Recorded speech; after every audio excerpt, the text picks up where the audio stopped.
Hello everyone, welcome back to the channel. In the previous video, we have started our Kotlin series and there we wrote our first Hello World program, right? So let's continue that journey, and today here we are going to continue on the topic of variables, data types and constants. So let's see how variables are created in Kotlin, what data types are there, and how constants are created. So first we have to write the main function. So yesterday only we have seen that how to write main function like fun main braces and then curly braces, right? So this is how you can write, or just you can say main and you can click here. So it's kind of very shortcut to write a main function, right? Now in Kotlin, there are various data types: integer, float, double, long, all these, and the way you can, and every variable has a data type of its own. Okay, so a variable in Kotlin is declared using two keywords. One is val, so you can say val I equal to 10 simply. Okay, now to specify which type of data type it is, we can write like this: after val I colon, and then the first data type is int. So this means that I is an integer data type. Okay, then we can also write the same thing as var. Now var keyword is also used to declare the variable in Kotlin, and we can say j, again int, and 11. Now the difference between the val and the var is that when you declare a variable with the val keyword, it means that its value cannot be changed. It's an immutable variable. But a variable declared with the var keyword, its value can be changed.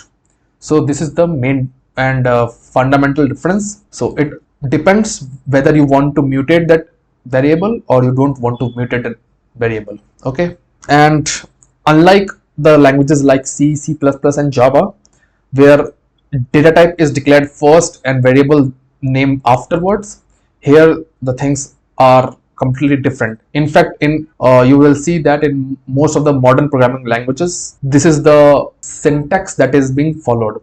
The variable declaration is done first and then data type is specified later. Okay, so we have more data types. Like first we will discuss about long. So L, then we have long. Okay, and we can say 20L. So we have to write a capital L to specify that this variable is of, or this number is a long type. Then next is double. So you can just say 23.5 and it's a double. Whereas you can specify a float also. So for float data type, you have to write 4.5f. You can write small f also, and you can write capital F also, but there has to be one consistency. Okay, so mostly for long we are writing capital L, for float we are writing capital F. So that is a consistent practice to declare in capital letters. Okay, then next we have val s string. So string can be simply like as you have seen in the inverted commas. Then finally we have two more data types are there. So then we have boolean. Boolean can be true or false, and final data type is character. So here we can write character like this, right? So these are the data types that is in the Kotlin: integer, long, double, float, string, boolean, and char. So all these are the classes actually. Basically in Kotlin there are no primitive data types.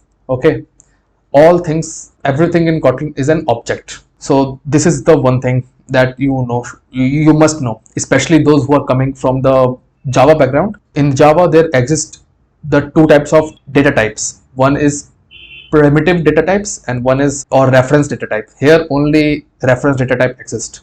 Now there is one property which is known as type inference. So type inference means that you don't have to specify these data types. The Kotlin can detect the data types itself. So for example, if you write suppose you write a equal to, or maybe name equal to So Darshan, so you don't have to mention the data type of it.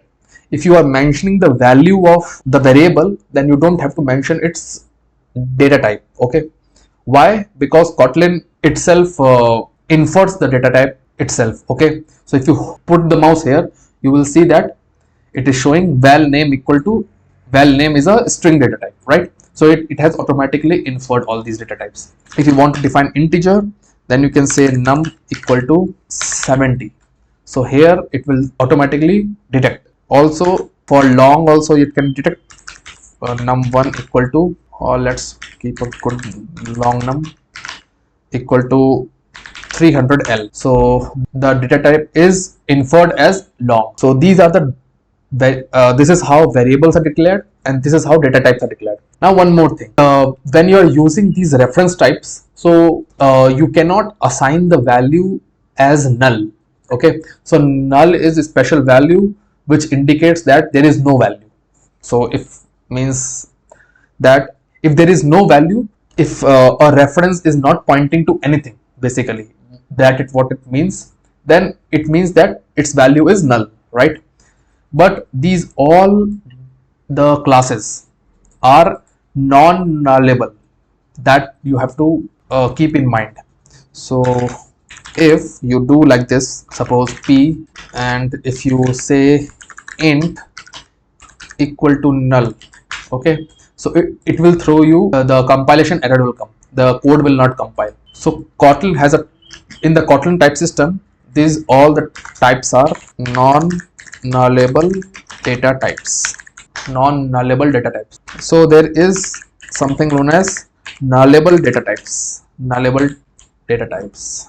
So how can we write a nullable data type? So if you write suppose s1 as a string equal to null, then it will give compilation error, right? So for to make it into a nullable data type, what you have to do is just put a question mark in front of the string. So now the string, this whole thing is now a, this s1 can be a nullable variable also. It can hold null values also. Okay, so these are the differences, and it goes for all the data types. Whichever you are seeing here, for all you can do this. Put a question mark. So it infers that, okay, this particular variable can hold null. By default, if you declare a variable without any, suppose I declare a variable b equal to null. Okay, so this is not acceptable. Why? Because it cannot infer the kind of, or it cannot infer the data type from it, because a null can be anything. It can be a string, integer, long, float, double, char, boolean, right? So you have to explicitly mention the data type if you want to use the null value. Okay, so this has to be kept in mind. Now let's come to constants. So there is a special keyword to create constant, and that is const. Okay, but if you create a const like const val, or const val, suppose pi val you want to create equal to 3.14. Now see here, it is giving you a compilation error. Why? Because constants cannot be created inside the function. After all, this main is also a function, so it cannot be created inside the function. You have to create it outside. So just cut here and paste here. So this is how the constants are created. Also, if you use the keyword var, it is not allowed with the keyword const. Only you can use val, and the reason is very simple. Const keyword indicates that the particular variable is a constant, and val keyword ensures that the value is not changed. Now you can use here, suppose you want to use pi equal to pi val.